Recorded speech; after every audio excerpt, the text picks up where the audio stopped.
قاعد انه يطلعوا يعملوا لكم فيديوهات يقولوا لكم في اقليم، لا في اقليم ولا في تقسيم ولا في فيدراليه ولا في حكم ذاتي ولا في ما بعرف شو هي، كله كذب بكذب. وانا عم اقول لكم اياها من موقعي هون، ومثل ما صدقتوني قلت لكم العقوبات رح ترتفع عن قريب وارتفعت، صدقوني هلا ما في هيك شيء ابدا. ولا بقى تخلوا السوشيال ميديا تشوش على عقلكم، لانه عم تضوع لكم وقتكم وعم تخليكم هيك في غل بقلبكم.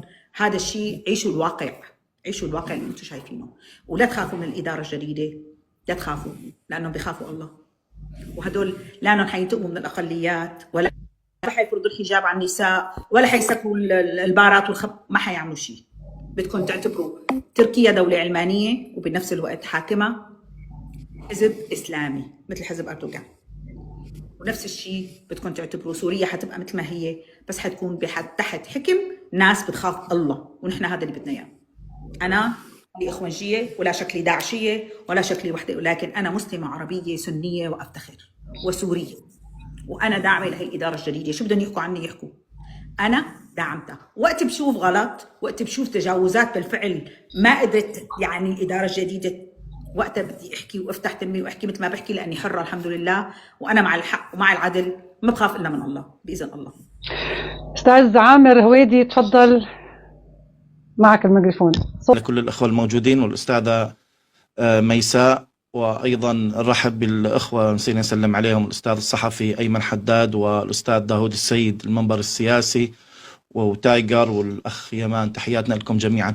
أستاذة ميساء، طبعا في فترة من الفترات قبل أيام قليلة كان هناك يعني لغط مثل ما ذكرتم على السوشيال ميديا، تكذيب حتى للقاء الحي ما بين السيد أحمد الشرع رئيس الجمهورية العربية السورية مع السيد ترامب في المملكة العربية السعودية. يعني هؤلاء الذين لم يستوعبوا هذه الصدمة وهذا اللقاء ربما شوشوا على بعض اللقاءات. نحن من المتابعين لصفحتك الكريمة وشفنا أنه نشرتي بعد ذلك تصريحات أخرى كانت ملفتة للنظر وربما الضربة القاضية. يعني عندما حتى تم نشرها، أنا واحدة من الناس راسلوني كثير من فلول النظام يقولوا لي أعطينا المصدر، قلت لهم المصدر ميساء قباني، فنقطة انتهى. فأنا سؤالي عن فقرة محددة من اللي ذكرتيها، أريد أعرف الرسائل التي أراد الرئيس ترامب إيصالها داخليا وخارجيا عندما وصف السيد الرئيس أحمد الشرع بأنه رجل دولة لا شابا يرتل الترانيم كما كتبت أنت، وأيضا كيف يمكن أن يؤثر هذا النوع من الخطاب على صورة السيد الرئيس أحمد الشرع في الأوساط السياسية الغربية؟ على فكرة اللي أنا كتبته هو كان مقابلة مع فاكس نيوز للرئيس ترامب. الرئيس ترامب ما بيحب يقابل ناس كتير، بس فاكس نيوز بيثق فيها، يعني دائما حتى بيطرد السي ان ان وبيطرد باقي المراسلين. نعم. معاه وحكى وقت كانوا عم يسألوه إنه شلون أنت قبلت بشخصية، أو نحن مستغربين إنك وافقت على شخصية أو قابلت شخصية تعتبر بالأول جهادية. عم قال لهم هو عنده ماضي صعب. شو يعني عنده ماضي صعب؟ ما دخل بالتفاصيل، هو ما دخل بالتفاصيل انه هو والله حارب بالعراق وكان بالعراق مدري شو وحارب الامريكان، ما دخل بهالتفاصيل ابدا، لانه هو عم ينظر على نظره عامه. حتى وقت بيحكي كان على الرئيس اردوغان بيقول انه رجل صلب. الرئيس ترامب هو نفسه رجل صلب وقوي على فكره، ما بيحب الرؤساء يعني شو بيقولوا الشخصيات الضعيفة، ولا الرئيس اللي بيكون عم ينتظر والله المستشارين تبعه ليعطوه لحتى يعمل، خاصة مثل شخصية مثلا بايدن. شخصية بايدن كلنا بنشوفها شخصية هشة ونص ذاكرته ما رايحة ونص ذاكرته. يلي هو طلع اللي كان عم يقرر عن بايدن هو المتحدث باسم البيت الأبيض. على فكرة هلا طلعت تقارير إنه بايدن كان عنده دايمنشا وما كان عم يعرف شو عم يعمل. كان اللي حاكم أمريكا حقيقة هو المستشار من البيت الأبيض، المتحدث. مهم. فهو بيحب هيدي الشخصيات. وقت نحن حكينا وسعينا إنه نحن بدنا، حتى هو جوناثان باس اللي راح يتقابل معنا مع سيادة الرئيس بالقصر وقعد معه 3 ساعات ونص 4 تقريبا، يعني كان اللقاء 9:30 على أساس لل10، اضلينا ساعة 1:30 الصبح. وقت حكى معه قال له بعد ما شاف شخصيته لسيادة الرئيس، قال له إذا الرئيس ترامب يشوفك حيحبك كثير، صدقني. وقلنا له رح نسعى إن شاء الله إنه يصير هذا اللقاء بالسعودية اللقاء تبعنا كان بابريل 30 نيسان طبعا عارفانين انه ب 12/5 بده يجي الرئيس، وكان هذا طبعا فتره قصيره بس لحتى نعمل لقاءات مكوكيه لنأمن هذا اللقاء. بنعرف شخصيه الرئيس ترامب انه هو قعد معه اكيد، حكى هو وياه، شاف راي سمو الامير محمد بن سلمان فيه لانه هو قابل طبعا سمو الامير قبل، شاف راي الرئيس اردوغان اللي هو بيحترمه فيه، وقعد حكى معه ولقى انه كلامه صحيح. وقت بيقول لهم انه بتكون واحد يعني بيقولوا انه يعني عاطفي، وقت تقول واحد يرنم بالكنيسه يعني معناته واحد عاطفي مع السلام ومع الحب ومع اضرب يدك الايمن بيدلف له يدك. لقى في واحد عنده شخصيه قويه، شخصيه صلبه، في نفس الوقت ما له شخصيه يعني مجرمه مثل ما صوروا له اياه او شخصيه ارهابيه، شاب منفتح. وطبعا سمع على انه هو وحد الفصائل، على انه هو فتح سوريا من دون اراقه دم.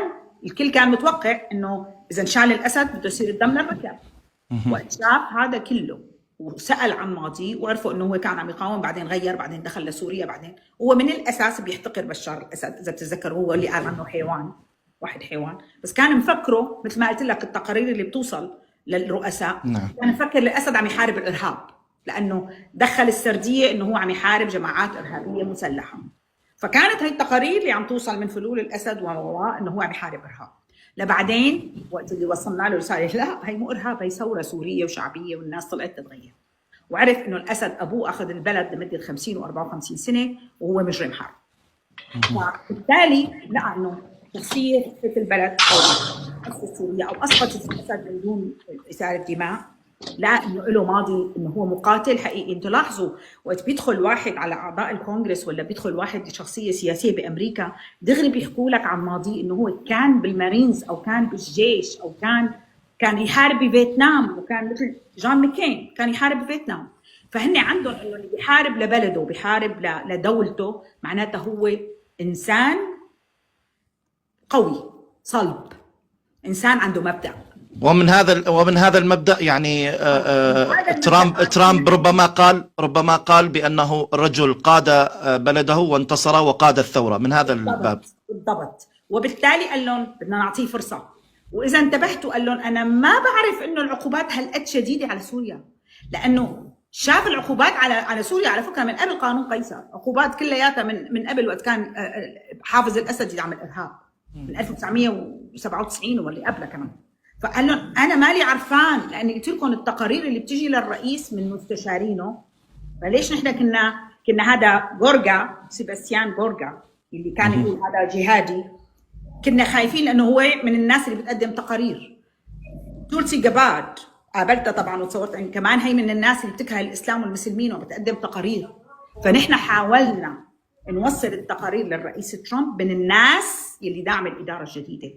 إذا انتبهتوا جو ويلسون من أعضاء الكونغرس المقربين، هذا له عضو كونغرس وسيناتورز زمان، مو له سنة أو سنتين منتخب جديد.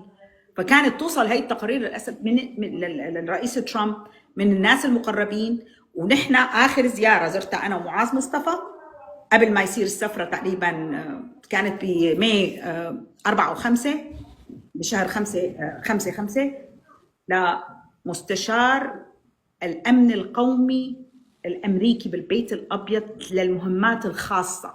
قعدنا معه 1.5 ساعة نحكي له بس عن الإدارة الجديدة بسوريا وعن الرئيس الشرع وعن مقابلتنا مع رئيس الشرع. وأنا حكيتها كمان بالبث المباشر إنه سؤال كتير مهم سألني إياه، قال لي المقربين أو المقاتلين الأجانب يا ترى لهم نفوذ، آخذين مناصب مهمة؟ فأنا كان جوابي له، وطبعا كتير انبسط بهذا الجواب. قلت له لو كان لهم نفوذ واخذين مناصب قويه ما كنت شفت احتفالات بالكريسماس، ولا شفت احتفالات نيروز، ولا شفت الاحتفالات بعيد الفصح اللي ما شهدتها من قبل سوريا ابدا على نظام الاسد ولا قبله. لو كان لهم نفوذ وكانوا هن راديكاليين ولا ما بدنا نقول عنهم متشددين او محافظين ما كنت شفتها الاحتفالات بالشوارع. وقلت له نحن هيك مثل ما انا نزلت وقابلت الرئيس مثل ما وانا نزلت لسوريا 4 مرات، هذا الكلام. فبالتالي انتقل الواقع والشارع السوري وشو صاير بسوريا للإدارة عن الإدارة الجديدة للرئيس ترامب مباشرة، لأنه هو مستشار. أعطوني قال ثاني يوم قال أنا بكرة عندي مقابلة مع الرئيس، ونقل له إياها هيدي الصورة. فراح الرئيس ترامب مجهز على المملكة العربية السعودية، وبالتالي بنفس الوقت سمو الأمير حكى معه، السيد أردوغان حكى معه، وهو كان عنده تقريبا فكرة معينة وقبل إنه يتقابل مع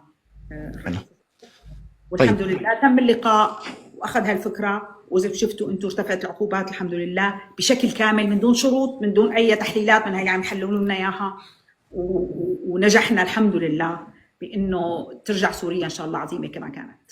بارك الله فيك. طبعا سؤال أخير، ولكن بما أنه نحن منبرنا أيضا يهتم في شأن الجزيرة والفرات، ومن خلال بعض المعلومات اللي نقلتيها على صفحتك أستاذتنا، أسألك عن موضوع تصريحات ترامب. يعني هل تصريحات ترامب تعتبر رسالة ضمنية لبعض القوى الكردية بأن اللعبة تغيرت؟ قال يعني موضوع اللعبة، يعني أنه الجماعات الكردية لازم يفهمون اللعبة تغيرت. طيب ما انعكاسات ذلك على المشهد الأمني في شمال شرق سوريا في الفترات القادمة؟ هذا سؤالي الأخير، آسف على الإطالة. لا ما في شيء.